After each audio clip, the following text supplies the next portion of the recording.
So the first thing we want to let you know is that everything we're going to talk about in this presentation is available for download.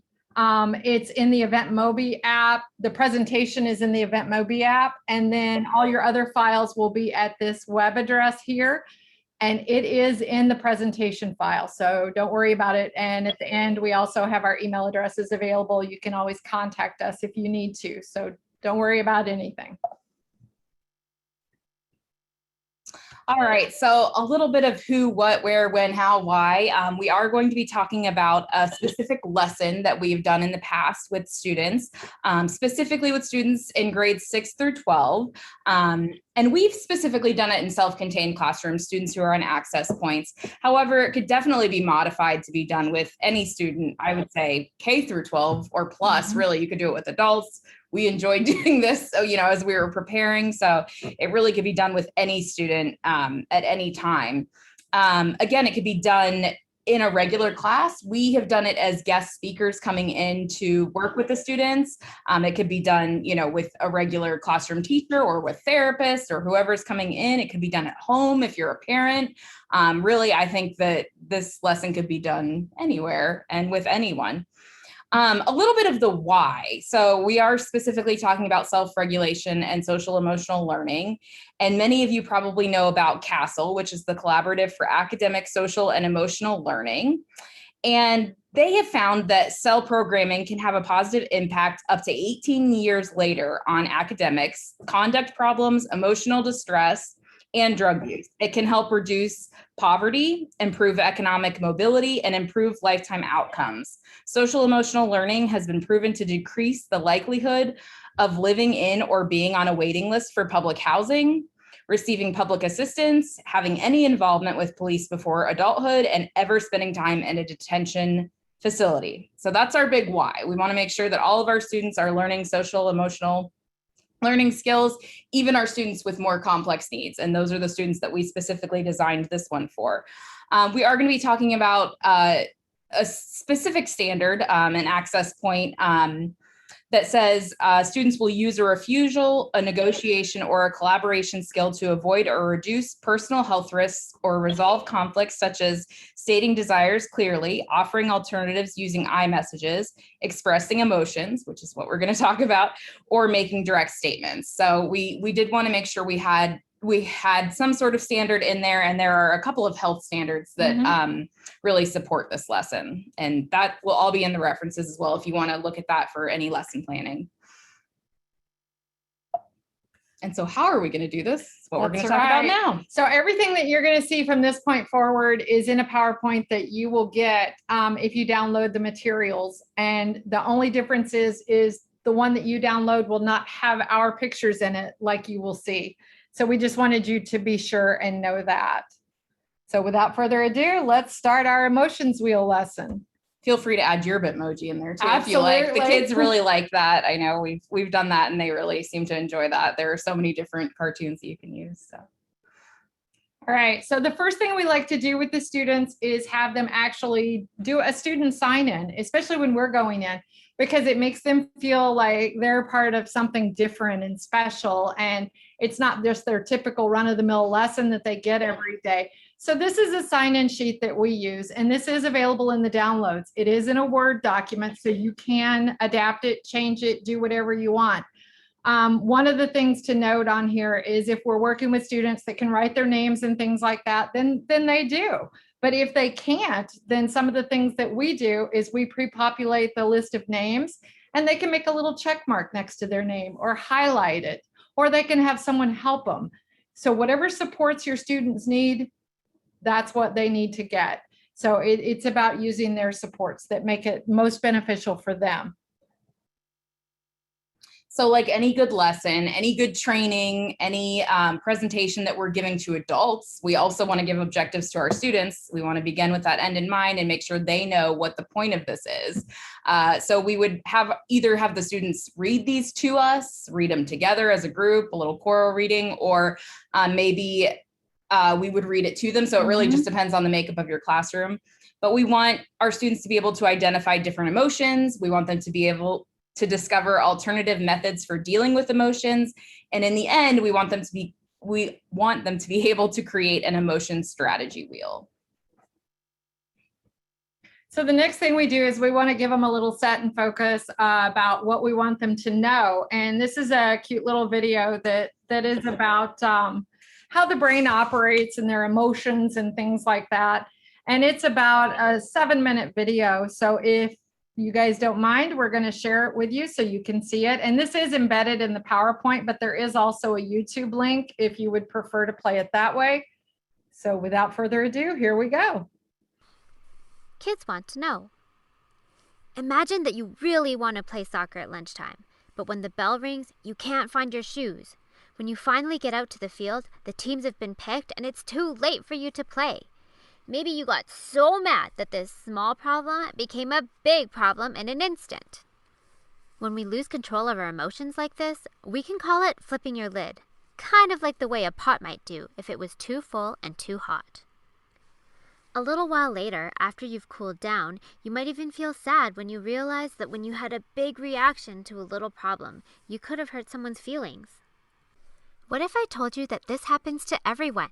Your parents, friends, teachers, and everyone else you know can flip their lid and lose control of their emotions sometimes. We all need to work on managing our feelings. Have you ever wondered why we can have such a hard time keeping our emotions under control? It can be really tough being a kid these days. There's just so much going on every day, at home, at school, even after school. Sometimes it's hard to keep a lid on things, and we act in ways that are not kind or caring, even though we don't mean to be hurtful. There are so many situations that we encounter every day that can cause our emotions to bubble up. Maybe you felt upset or frustrated when you were working on a problem or activity at school and just can't seem to get it right. Maybe something unexpected or embarrassing happened to you in front of your friends. Maybe you had something important to say, but didn't get a chance to say it.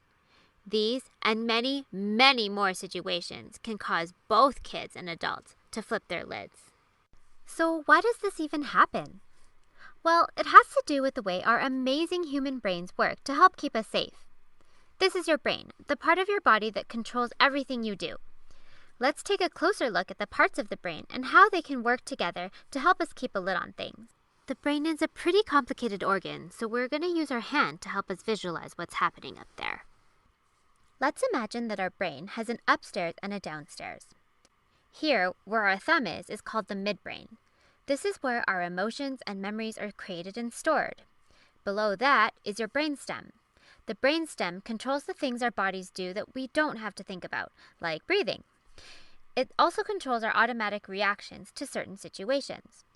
For example, if you touch a cup with hot tea in it and it's too hot, your downstairs brain feels the pain and will pull your hand away to stop you from getting burnt. It's an automatic reaction. You don't have to stop and think about what to do. Or imagine you're out on a hike and a bear wanders onto the path. Your brain doesn't stop and think, what kind of bear is it? Is it friendly?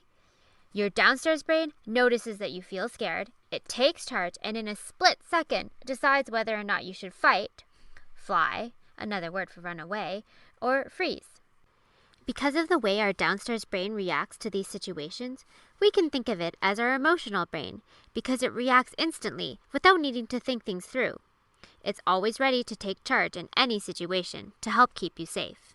So if this is our downstairs brain, then this part where the back of our hand and fingers are can be seen as our upstairs brain. It's called the cerebral cortex. This part of our brain helps us think logically, act with kindness, and think about how others might be feeling. It's also the problem-solving part of our brain. It helps us to think of possible solutions to a problem and decide which one is best. The upstairs brain is our thinking brain. Your upstairs and downstairs brain don't work alone. Your brain is set up so that the upstairs and downstairs brain can communicate with itself. It sends messages from section to section all the time about what our bodies feel and need. Let's take a closer look at our brain fist.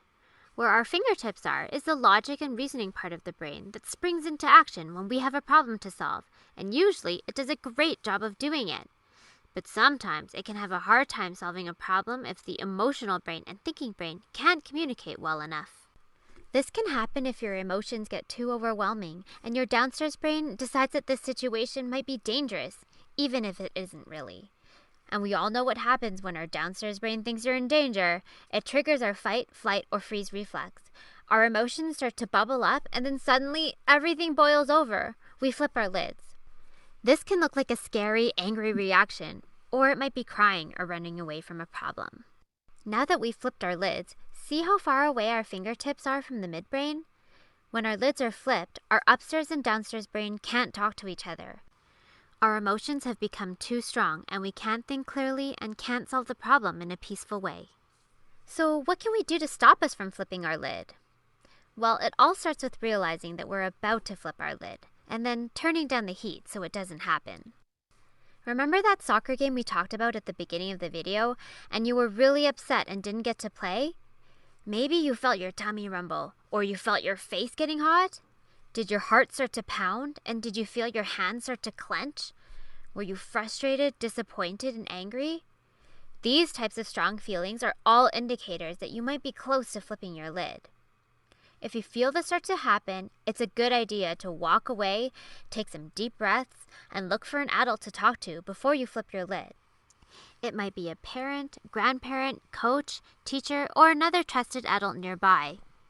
They can help you with strategies to solve the problem once you've calmed down enough for your upstairs brain to be ready to do some peaceful problem solving. If you do flip your lid, those same trusted adults can offer you some time and space to cool down before you start to problem solve together. Once your upstairs brain is back in charge, you can share your story and get some help. Using I statements can help you to tell an adult what you need.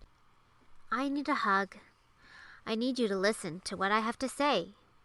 I need another chance. I need some alone time. I need a walk. I need you to see that I can do well. Learning more about the brain and how it works can really help us to understand our emotions and to be peaceful problem solvers. When we listen to our bodies and our brains, we can turn the challenges of being a kid into opportunities to learn and grow. Thanks for watching! If you're interested in learning more about the brain and how to manage emotions, some resources are linked in the description box below. So it's a little bit of a long video, but we thought it was a great way to share with kids kind of how the brain works. And it's a great visual for them where you take your hand and you can show them the cerebral cortex and what it does, the midbrain and what it does, and then the lower portion, the brainstem, and then what happens when they flip their lids. So it's a great visual for them as well. So that's why we wanted to share that. And when we've done that in the past, sometimes, we might pause the video, talk a little bit about it in between, especially if some of the students are having a hard time keeping up with it, sometimes pause and talk a little bit more about it. So at this point, we would open up the floor to talk about our emotions. So we know that we have positive and negative emotions. Positive emotions can make us feel good. And we would love to have some of the students share examples of positive emotions that make them feel good at this point. That may be some of them, it may be reading the ones that are on the screen. A lot of times after reading the ones on the screen, they come up with their own ideas of emotions that make them feel good.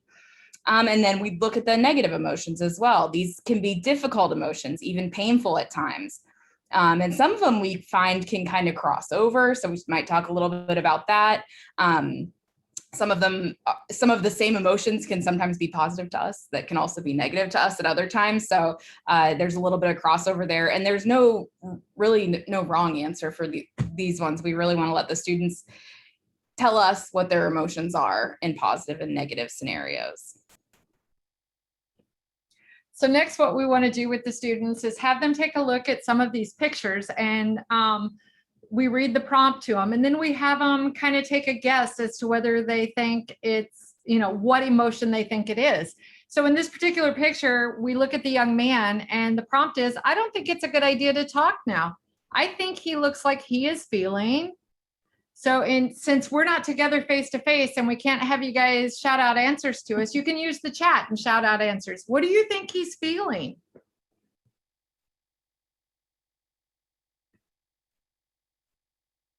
Angry, frustration, stress. Absolutely. Great answers. He looks angry. Angry. I agree. Overwhelmed. These are all great. All right. And so then we would share that what we felt like he was trying to show, what emotion he was trying to show. But you'll definitely want to honor everybody else's too. And I mean, whether you think he feels excited or whether you think he feels hangry or what you think he is, let's talk about that emotion and let's talk about what visual cues we're seeing there and how we interpret them. So great job. And so we're going to go through a couple more. This is just like we would do with students. We would say, looks like he needs to find something more interesting to do. I think he looks like he is feeling. And again, you can type your thoughts into the chat. We might, have some of the students read these for us. Some students love to volunteer to read. All right, let's see. We have sad, bored, sleepy, depressed. Yeah. Bored. And I think a valid argument could be made for any of those. Yeah, because definitely, we don't know the whole situation here, right. So we have no idea. But based on, like you said, some of these visual cues, we can make an assumption about what he might be feeling. And in this case, we thought he was feeling bored as well. That's what we saw. Yeah. But again, that gives you opportunity to talk with your students about what they felt that he was doing, right. Why his visual cue showed them that he was, I don't know, depressed or bored or what they felt like. So in this picture, we see a young lady and she's smiling. She's giving a thumbs up. I think she looks like she's feeling, there you go, happy, enthusiastic, successful. Happy, I like excited, that. Awesome. She just aced a test. There you go. Confident. Yes, yeah. Those are all good ones. Satisfied. Yes. And you'd be really surprised by some of the things the students come up with as well. Absolutely. Even at the middle school level. It's usually very diverse answers. Yeah. They come up with some really great ideas. And we might talk about how a lot of these are, synonymous. Some of them are very similar emotions. Right. Absolutely. All right. So we felt like she was happy. That doesn't mean we're right. That was just our interpretation of it based on the visual cues we saw. All right. Maybe I should explain things more clearly because I think he looks like he is feeling. So things weren't explained clearly to him. So he's feeling confused. Unsure what to do. Excellent answers. So because we have a little more of a prompt here for what the situation was. Right. Unsure, not sure, confused. What do you want me to do about it? There you go. Exactly. That's exactly what that teenager is probably saying. I agree. All right. So based on the visual cues, he is feeling confused. Absolutely. So we still have a few more to go through. All right. She's covering her face. I wonder what she's feeling. And we don't have a lot of clues here. The only thing we have is the visual and just the fact that she's covering her face. So let's see how everybody thinks. What do you think? Shy, embarrassed, secretive. She knows a secret. Yeah. Like really. Puzzled. Are you kidding me? That's a good one. I like that. Are you kidding me? Look. Trying to hide. Okay.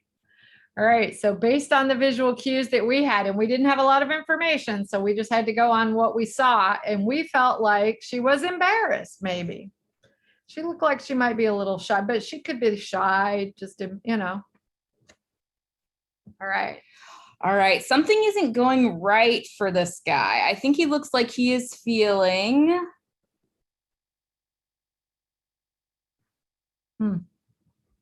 Let's check chat. Stressed. Maxed out.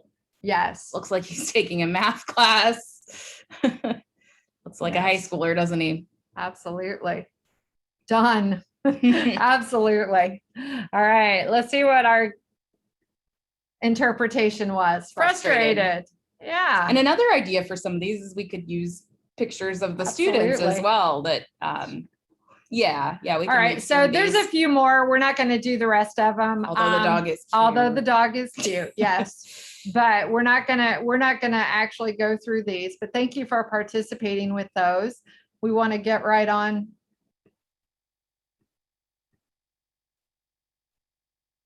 All right, here we go. So then we want to move into the portion where we talk with the students about how they can manage their emotions, because that's really what we're all about, is helping them to manage their emotions. So it's boiled down into a quick 3-step process. You got to identify the emotion you're feeling. Step 2, you have to take action. And step 3, you got to get help with difficult emotions. So how do we do that? Well, let's talk about that. All right, so step 1 would be to identify emotions. We want the students to be aware of how they feel. Just like we identified in those pictures how those people were feeling based on some of those visual and verbal cues, we have to be aware of how we feel as well. So this can be very tricky, for our students, but it might require using pictures. It might require a lot of practice, and that's okay. So figuring out how to be aware of our own emotions is something we all really work on most of our lives. I know I'm still working on it. I think most adults are as well. And then we want to make sure we're not hiding how we feel from ourselves. So you may not want to tell everyone how you're feeling all the time, but you do want to be honest with yourself about how you're feeling. Know why you feel the way you do. So what occurred before that feeling? You've identified that you're sad. Well, what occurred right before? Was there an interaction with someone else, or were you doing something alone that made you sad? So you want to identify maybe what it was that made you feel that way. Don't blame. We don't want to put any blame on other people. We don't want to put the blame on ourselves, because we want to accept that all of our emotions are natural, understandable. It's a natural process for all of us as humans to have emotions, and we all have to continue to learn how to identify them and take action, which is next. Absolutely. So step 2, we want to take action, because just identifying it isn't going to help us, right? We got to take that next step and take action. So the first thing we want to help our students do is to think about the best way to express their emotion. So if I'm angry, is the best way to go up and yell at you? Probably not. So maybe I might want to step away, take a couple of deep breaths, think about things, and then come back and say, hey, that thing you did that really upset me and made me angry, and I would like to talk to you about it. So have them think about it and really take in what made them angry, what a solution might be, that type of thing. Also, the second one, learn. So we want to learn how to change our mood. So we need to change that mood. We can't always stay in a negative mood, so we have to shift it to a positive one. So think of things that make you happy. If you enjoy watching a movie, then maybe pop on your favorite movie, or reading a book, or listening to music, or things like that. Take something that's going to make you happier and focus on that. The third one is build. So you want to build those positive emotions, because they create a sense of happiness and well-being. So make it a habit to notice those things and focus on what's good in your life, even if it's little things. Even if it's, help the students understand that even if it's their dad goes, hey, I'm proud of you. You did that thing I asked you to do and I didn't have to ask you twice. Or maybe it's because they fixed their lunch themselves and it tasted really good and they're proud of that. So even little things can make a difference. And then if all else fails, seek support. It's okay to ask for help. Talk about with your parents, your teachers, your friends, whoever it is that you need to talk to, a trusted adult or a trusted friend, and seek their advice. Because they may have already been through it and may be able to give you some good advice.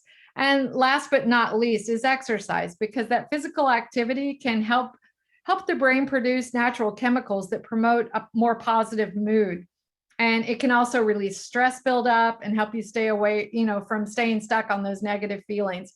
So take a walk, ride a bike, do a run, swim, whatever it is you enjoy doing, then do that to release a little bit of that energy. So, and we would talk more in depth with them about this. We're kind of giving you the brief synopsis of all of this.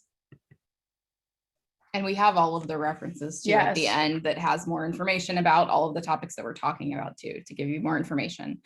And so step 3 is if those things that you're doing don't work and you feel like you need additional help, you want to make sure you identify people that can help you. And we want all of the students to be able to identify at least one person that they feel can help them. A parent, a friend, a grandparent, another trusted adult. And then also organizations that can help them. This may be a church, it may be a youth group of some sort, a disability specific organization like CARD. It could be a counselor or a guidance counselor at work, or even a therapist. So we might talk to them about seeking assistance at a doctor. So if they need to talk with their parents about seeking out some mental health treatment, then that's something they feel comfortable doing, and that's okay too. Absolutely. So then we move into the phase of helping them to create their own emotions wheel. And basically you're going to have some handouts that you can download as well, and they're available in that packet as well. So, and the materials we're going to need, you need those handouts, and there are comm boards. Do we have those with us today? We do have our we have some communication. comm boards that we've made, communication boards that we've made for students that need more picture supports. So it's like strategies, emotions, different things like that they can use to select from if they need that. You're going to need some type of a writing utensil. I find that it's easier to use a Sharpie on some of the wheels because of the coloring of them. Like in the blue, it just shows up better if you're using a Sharpie. But if a Sharpie is not in their feature, it's okay. You can use a pencil, A marker, or a regular marker, or a colored pencil, or a pen, or whatever works. You're also going to need some little brads, and you can go to Office Depot, Home Depot, and get them fairly cheaply. They come in boxes of 100, and you want the really small ones. These are 1/2 inch. And then you're going to need a pair of scissors because they're going to have to cut out their wheels. And if we were there in person, you would be we would be doing this, but we're going to kind of just go through the steps of what we would do with the students. And like we said, you'll have all the materials to do this. So the beginning is the labeling. You want to make sure that your students have all of their pages and they are not cutting anything out. You want them to label it first. It just makes things easier that way. You want to make sure they've written their name on there. You want to make sure that they have written an emotion in each one of the blue spaces and a strategy in each one of the white triangular pieces. And we have slides for each one of these as well. But we also, I do want to mention, we have 2 types of wheels. So there is one that has the strategies on one side and the emotions on one side, and you can actually kind of interchange it. So you can do every strategy with every emotion. We also have one that is one emotion and one strategy that goes with it. So that's a little more simplified. It might be good for younger students, even elementary age might be good for that. Or students who need extra assistance, it might just be easier to do that one first, and then go on to the other complex one. Oops. Dropped my Brad. Brad. All right. So like Miss Cheney was saying, we do have slides for each one of these. So with this one, you would get out your wheel that's got the blue ring around the outside, and you would write down your 8 emotions that you feel most often. And your students can tell you pretty much which ones they do. And if they can't tell you, then you can use the emotions communication board, and it's front and back. There's some on the front, some on the back, so that they could select which emotions that they tend to feel more often. I know when I'm sitting in a conference, even as an adult, sometimes it's hard to remember what happened 5 slides ago. So we wanted to make sure that we included another cue level for them to be able to see, to prompt their memories.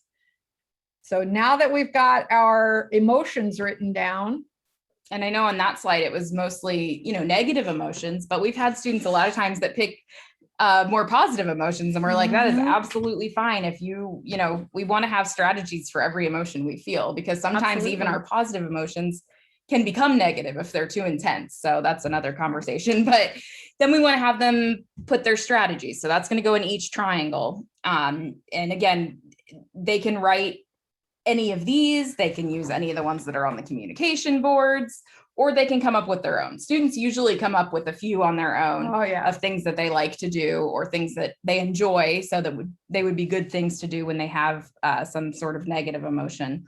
Also, if you have students who have trouble writing, feel free to help them write. That's not an issue at all.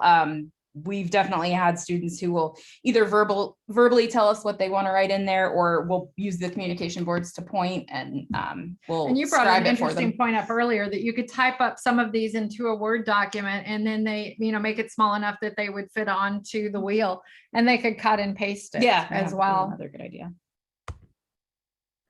So then we move into the portion of finishing their preparation of their wheels. So we have to cut out our wheels. If your students can cut on their own, that's wonderful, but we find that a lot of times we need to help them identify where they need to cut. And in order to help them identify where they need to cut, sometimes we use a highlighter to go along the outside of the wheels where we want them to cut. So you could do that. If they're more independent, and they don't need the help, maybe you can set them off to do their own and then have them help their fellow students who need the help. But it doesn't matter what assistance they need or not assistance, you do the supports that your students need, that's for sure. And the first page there that you see is just instructions. That one doesn't get cut out. It's just how they assemble, how they cut it out, assemble it, that type of thing. And then the other 3 wheels are what you're going to cut out and assemble. And also on page 4, you'll see a green triangle down there. Make sure that green triangle gets cut out, because that's your window to see what emotions you wrote and what strategies you wrote. So the last part of our assembly process, well, the next part of our assembly process, I should say, is to place the emotions wheel on the bottom. So you want to make sure you have your blue circle on the bottom. You want to have your emotion strategies next. And then on the top, you want to have your pizza pie that's got a slice taken out of it on the very top with their name on it. And you want to make sure that they have their brad and they put that through the center and punch it through. A lot of times this can be hard for adults to do. So, a lot of times we'll help out. I know the last time we did it in a classroom, there was one adult that was really good out of all of us that was doing them all for us. And that's okay too. So. And this particular one I printed on cardstock. You might want to do that. Makes it easier. That makes it a lot easier. It can be done on paper. This one is done just on regular paper. These 2 are done on regular paper. So it can be done, but it won't be as durable. All right. And last but not least, you have to practice with your wheel, right? So I am going to pick an emotion off of my wheel. I'm angry. And I'm going to pick a strategy off of my inner wheel. I'm going to exercise. So maybe I might get up and do jumping jacks. I might take a walk. Remember what we were talking about, or riding our bike, that type of thing. So I'll be right back. Maybe you can share one. All right. So for me, I am feeling sad. When I'm feeling sad, I need to do a random act of kindness. And I really like this one because it gives students a way to give back. And a lot of times when we have students who feel like they are consistently being given to and having things done for them, it's great for them to feel needed. So just for them to know that they could maybe wave to a friend randomly, or hold a door open for someone, or do any random act of kindness. Help them with their wheel. Help them with their wheel. There's so many things. There's so many things that can also be something that's helpful. And I just want to mention this point. When we've done this in classrooms and we have students who are not vocal, we still make sure that they're sharing. So we want to make sure that they're able to pick out which one they want, and then we will have somebody that will read it for us, or we will help them read it, or whatever way. We just want to make sure that we're allowing every student the ability to share. Absolutely. All right. And the last part is the student evaluation. So you've probably seen these questions before. You'll probably fill them out later today. They're the same questions that we usually fill out at the end of trainings. But just like us adults get to give our opinion of how a training is, we want to give the students a chance to tell us how we did. And this is kind of part of that self-advocacy for the students to be able to really say, you know, hey, I liked this and it was helpful, or I didn't like it and it wasn't helpful. So it's a really good practice tool for them to be able to give that opinion to us. And we have the pictures on there for students to be able to either give thumbs up, not sure, thumbs up, thumbs down, or total thumbs down on each question there. A lot of times we'll read it to the students all together, and then they'll point to the correct one, or they'll circle it, or put an X in the box. Whatever way they want to fill it out is fine. And if a student has an adult that works with them, have the adult try to get the student's opinion. And if it's a thumbs down, that's okay, because they need to be able to give that opinion. And we also use a communication. We don't have that one right now, but we also use a communication board for that too, so that they can point to which one if they're having an adult assist them. And is this available? This is also available and can be edited as well. So you can change your pictures, you can change up the top of it too. So however you want to, however it'll work for you. Absolutely. And that's just some references that when you download the presentation, that will give you some more information. And then we have our Connect with Us slide that also has, you can check out our webpage, kumc.kaiseruniversity.edu. We have our emails on there if you want to ask us any questions or need help with anything, or forget the bit.ly link and need access to it later. Take a quick shot with your screenshot with your cell phone or something of this, because we would be glad to help you later. Absolutely. With anything. And we also have a Facebook page. If you search on Kaiser UMDC, you should be able to find us. And with that, I'm going to stop share and see if there are any questions from anyone. I have a question. Okay. I was listening, but I didn't quite get step 3. Have identify emotions, take actions, and I missed step 3. So step 3 was to get additional help. Okay. That's what I thought. I just wanted to make sure. Yes. So to, especially during that part, we'll talk about like if they really feel like they need to talk with somebody that's not in their family, so a therapist or a counselor, that they make sure that they know that that's a possibility. And that they can either speak with their parents, or they can get connected with the school or NAMI or any of the organizations that would provide extra support for that. Thank you. Because I mean, even as adults, it's sometimes hard for us to be able to deal with our own emotions, and they can be difficult. And I know I can't tell you how many times I called Cheney and pulling my hair out. And, it's just good to help us teach kids that it's okay to ask for help. The wheel for home. We forgot to mention that too. Yeah. I mean, parents, Thank you, I would Linda. absolutely do this at home with kids. I think it's a great idea to have it. And it's, especially your little guys, if you can get them started early to like identify, oh, I'm feeling angry and I need to do this. I think it's great.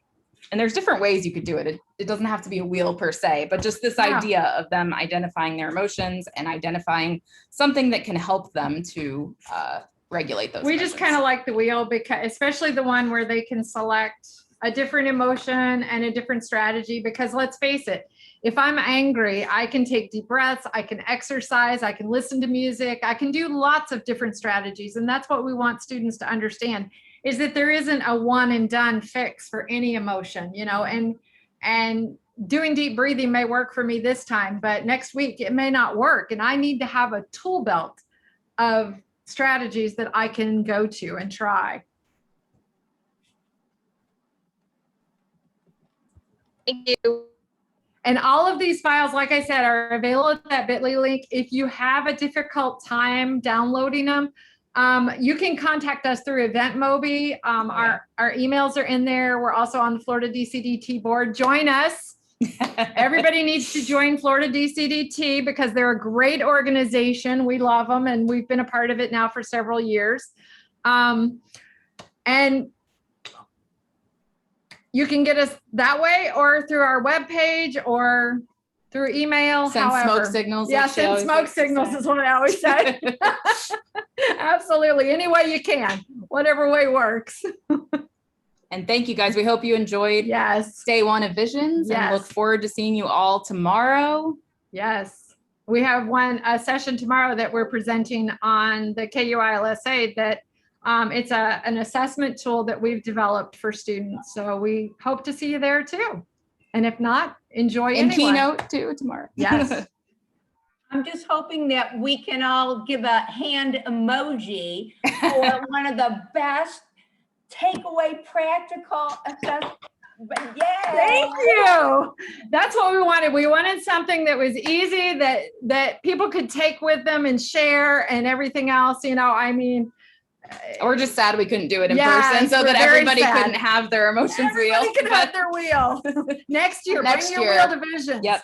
And I want to thank you both for promoting Florida DCDT, because if you loved, enjoyed, and felt that you really got something out of this presentation, you will have information like this at your fingertips. You will always have people to call, and Absolutely. that can go on your emotion wheel. Absolutely.